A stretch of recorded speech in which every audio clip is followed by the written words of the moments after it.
Advanced Studio Classroom is on the air.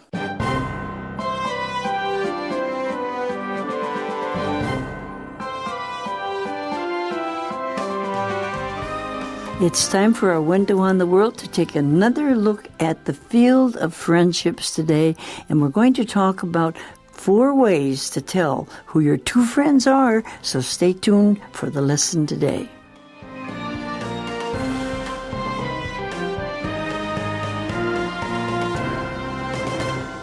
We're glad that you're with us, and we're certainly glad that, Carolyn, that you can be with us today. I know you're busy being on all these other things in Studio Classroom and Let's Talk, but thanks for coming to Advance again. Well, thanks very much, Doris. It's great to be back on the program. Well, and I think you're a good friend of ours and of Studio Classroom, and don't you think that we really mean it when we tell people we want to be their friends? Well, sure. We want to be good friends, and we want to help other people, so that's part of being a friend. And Jack, I think this lesson on friendship is good for everybody. It's good to have you here today. Yeah, glad to be here. You know, I love talking about relationships, actually. I mean, to me, and I think most people, relationships are really what matters to us in the end. It's what we really care about. We need friends. Absolutely. Mm-hmm. And we need all different kinds of friends. We talked a little bit yesterday about some different kinds of friendships, like friends you might have as your coworkers, how your spouse is a kind, and also you have a friendship there.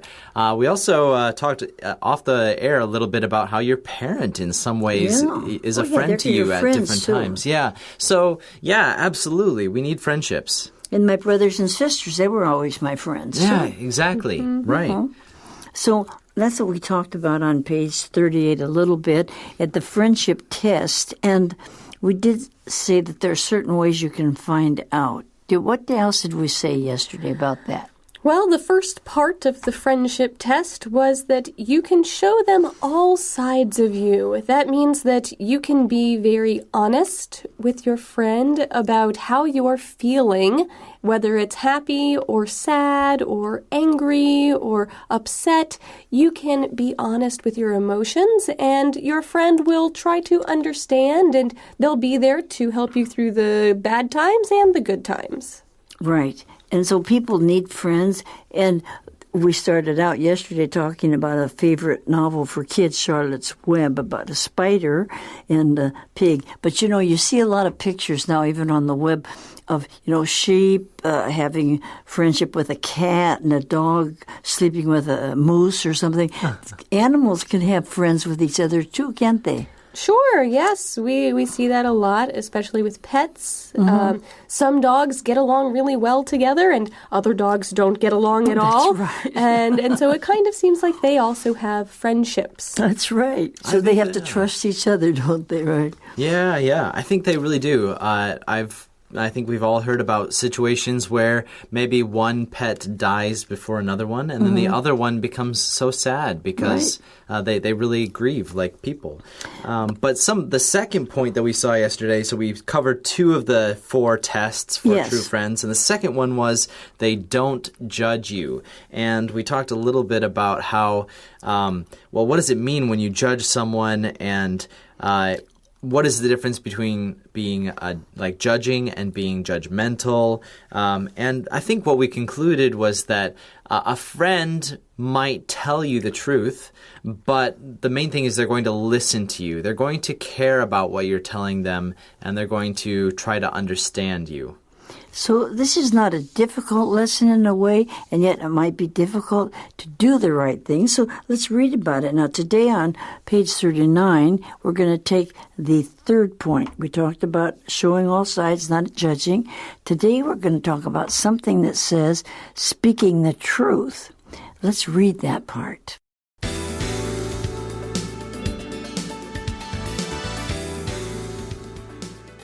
3.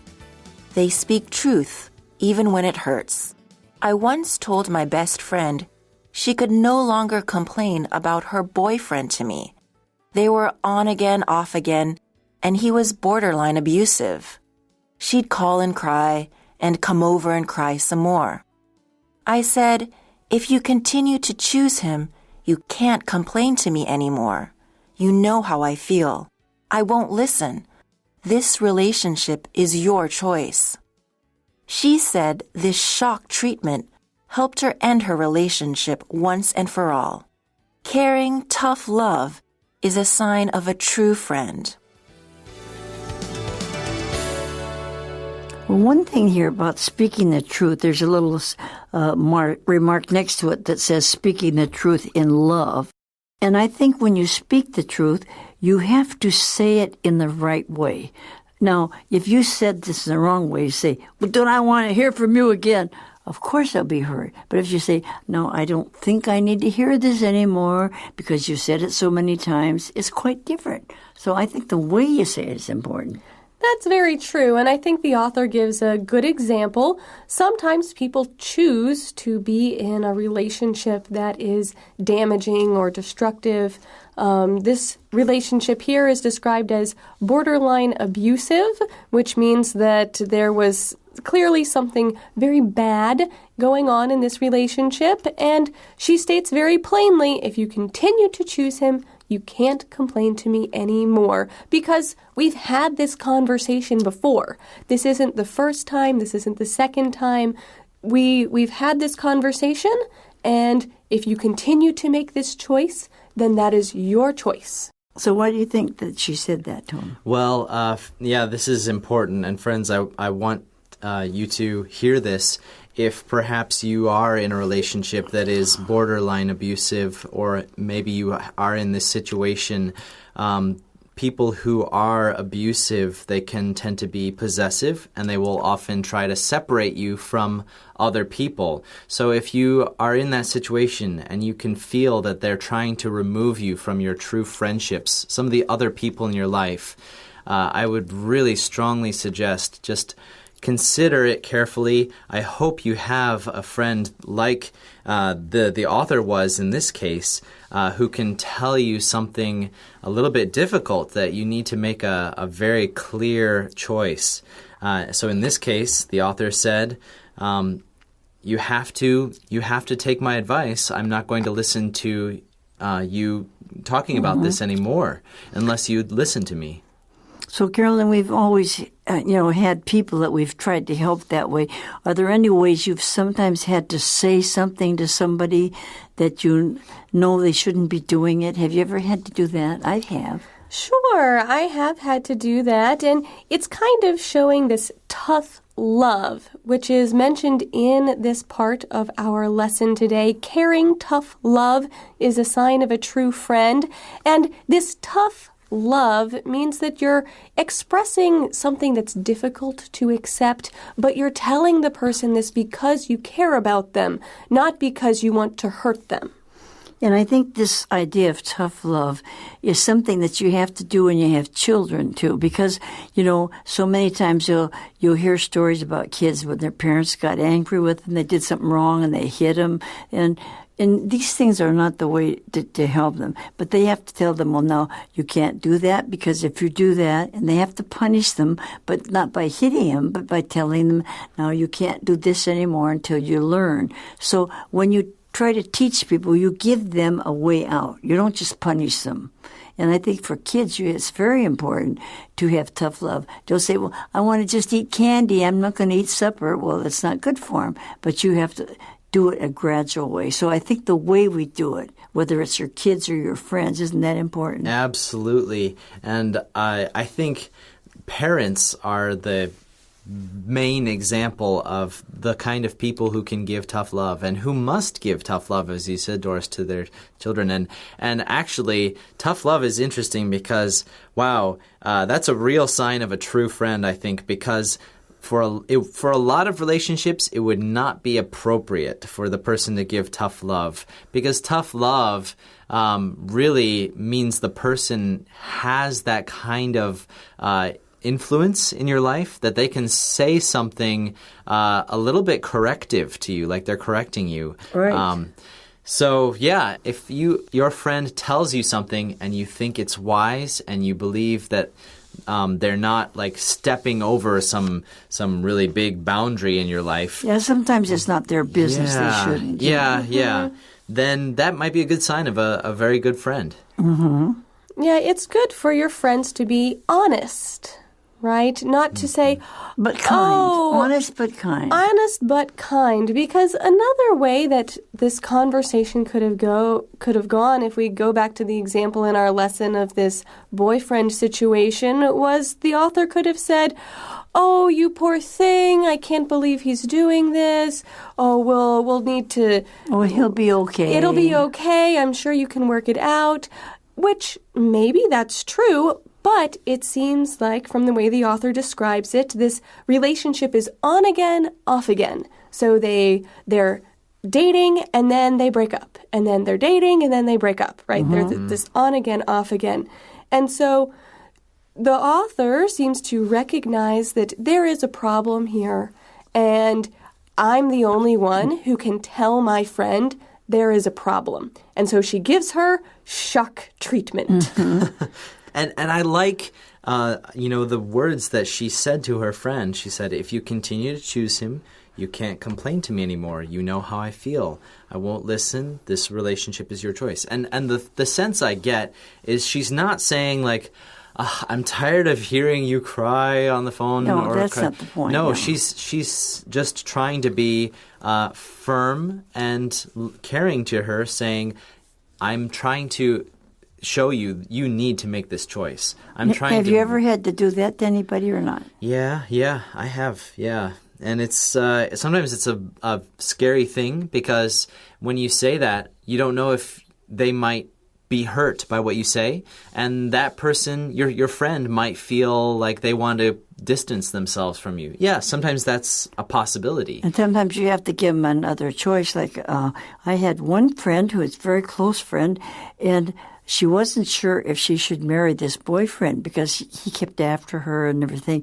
And I didn't say, don't marry him or anything. I said, would you promise me to wait 1 year? And so I didn't say, don't marry him. And after 1 year, she said, I'm so glad you said that because we're not getting along. So sometimes you're given advice to just not say, don't do it, but just say, think about it a little bit more or try this. Have you ever had to give advice to anybody like that? Sure, and sometimes it looks like this shock treatment that the author uses. If something is a shock, then it's surprising. Yeah, I didn't know you'd say that.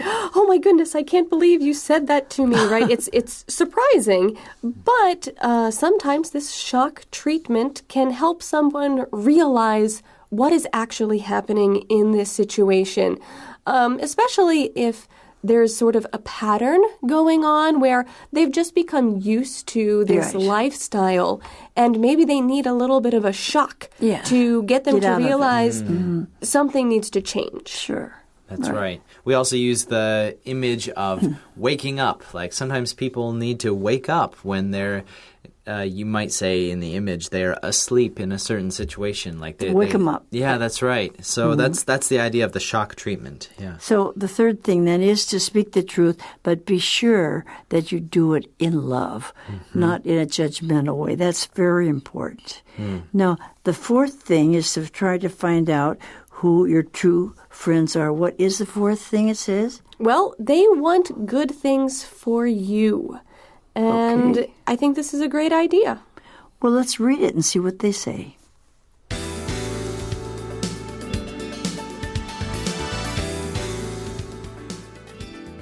Four, they want good things for you.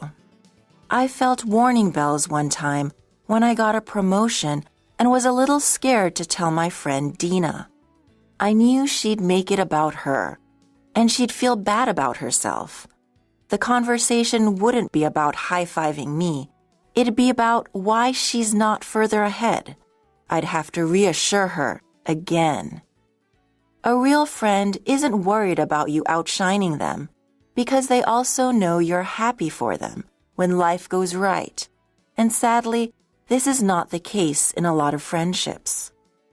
True friends celebrate your wins, help whenever they can, and in moments of doubt, they remind you who you are. And what type of friendship could be better or more supportive than that? As Spider Charlotte talks to her friend for the last time, and he asks what he can do for her, she says, "You have been my friend." That in itself is a tremendous thing. It's true. A real friend is amazing.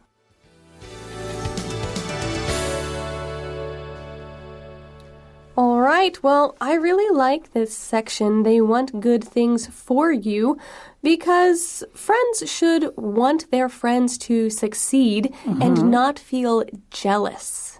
Right.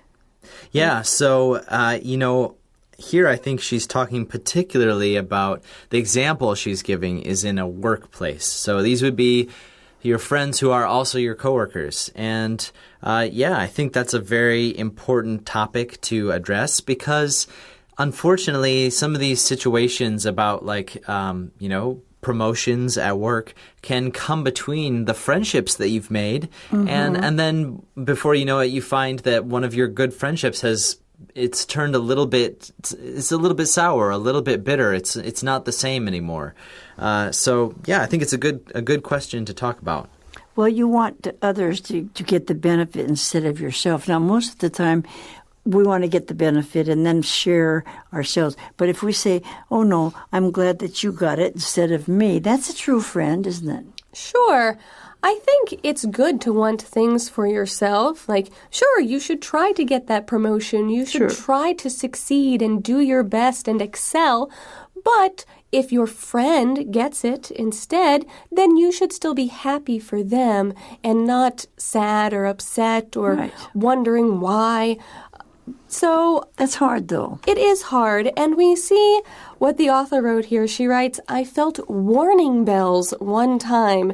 Now, a warning bell is a sound. Like your conscience. Right. So, literally a sound, right? A bell going off to warn you of some sort of danger. But she felt warning bells. So this is more like her conscience, where she has a feeling inside that something is wrong. So she feels a warning inside of herself because she was scared to tell her friend about her promotion. That's right. And why was she a little bit scared to tell her friend? It's because she knew that her friend would make it about herself and that, in fact, this moment of telling her friend about the promotion would become basically feeling sorry for her friend, and then that's not what she what the point of what she wanted to tell her about is to celebrate. Look, I got a promotion.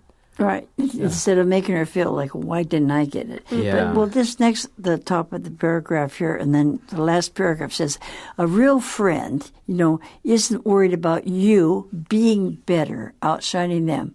Like, for instance, if, let's say we go to a contest, and Carolyn and we're both in a speech contest, and you win, and I'm going to say, well, you're my friend, but I should have won. See, that is, I should be happy if you win, and I will be, see? Right. So you don't have to worry about if they're, I did my best, and you did best, but they liked you better, so that's good. So you have to mean that.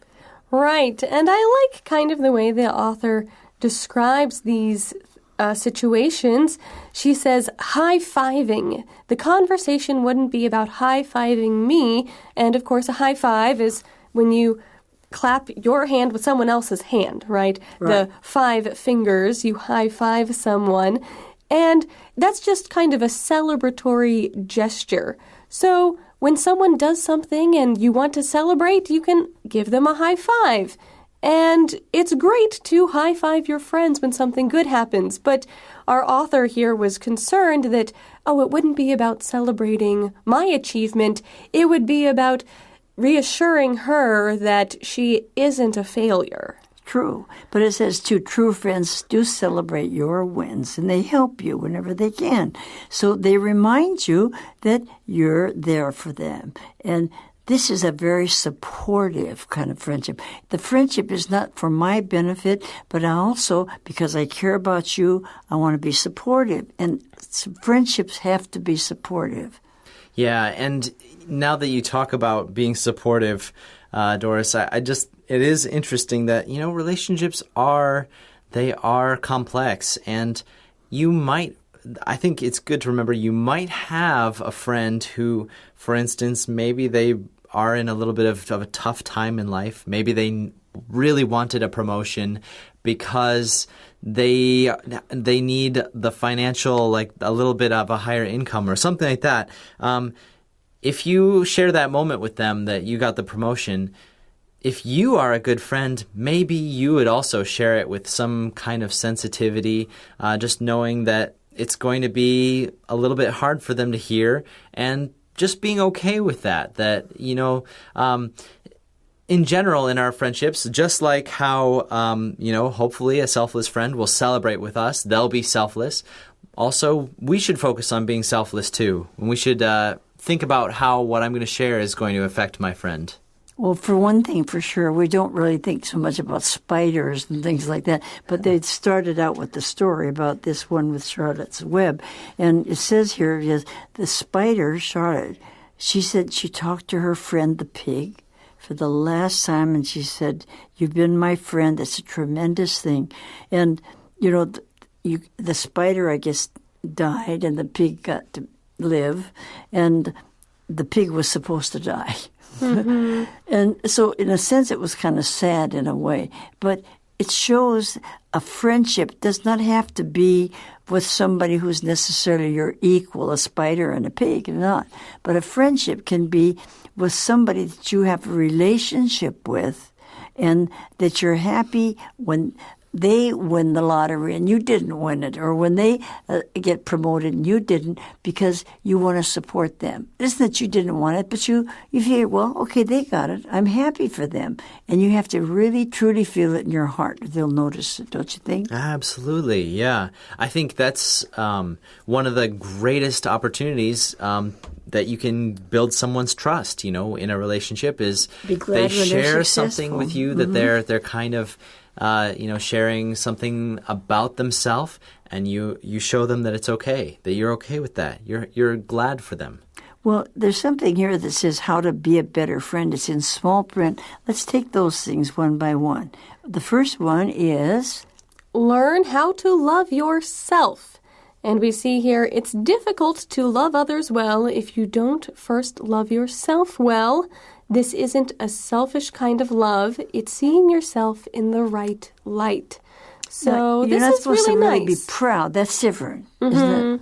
Yeah, this is different from pride. Not, I'm the best and I can do everything and I love myself because I'm great. But that I recognize I accept myself. I have value. I am a person and I am important, but I'm not more important than another person. But I have love for myself. That's true. And what was the second one written down here? Put others before yourself. Okay. So, yeah. Like Carolyn said, I am important, but I want to think of those people around me as more important than myself. Right. And then treat others the way you want to be treated. And would you like it if somebody treated you that way? No, well then don't treat them that way. So these are just kind of very simple things, but we have to work that way. We have to do it that way. Right. It's easy to kind of focus on yourself in a selfish way, right? To only think about what you want or what you like. And it's important to recognize, yes, I am important, but I should think of others first. Treat them the way you want to be treated, right? That's right.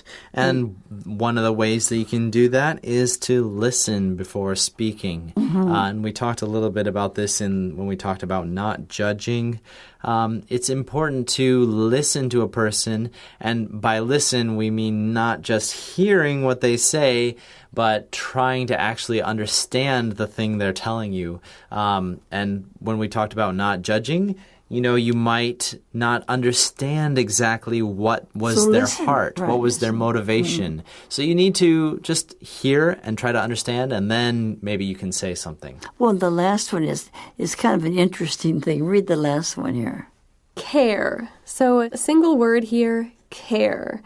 As is often said, nobody cares how much you know until they know how much you care. Now, that's pretty interesting to twist those words around like that. Yeah, it's an interesting way to phrase it, and it simply means that people want to know that you care. And if they feel like you don't really care about them or their situation, then they aren't going to be interested in what you have to say, because your opinion doesn't matter if you don't care.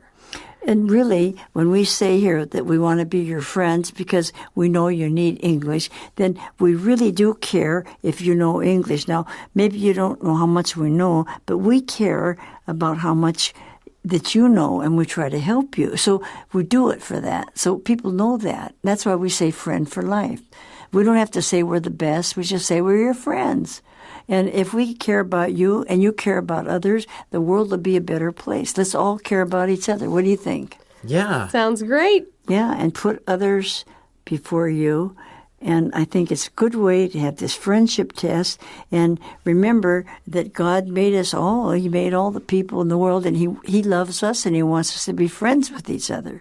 And so let's all try to be a good friend and to show what that means and to see if we can develop strong, good relationships. That's a great idea, Doris. Yeah, and I can't wait to learn more about friendship. I'm sure we'll be looking at more relationship articles in the future, so stay tuned. Whatever comes up, that we hope that we can all learn from it. And thank you for being our friends, and be true friends to others. Don't judge other people, and let people know how you can help them. Speak the truth in love. That's our final thoughts for this lesson, and thanks for being with us, everybody. Thank you. Thank you. Goodbye. Bye.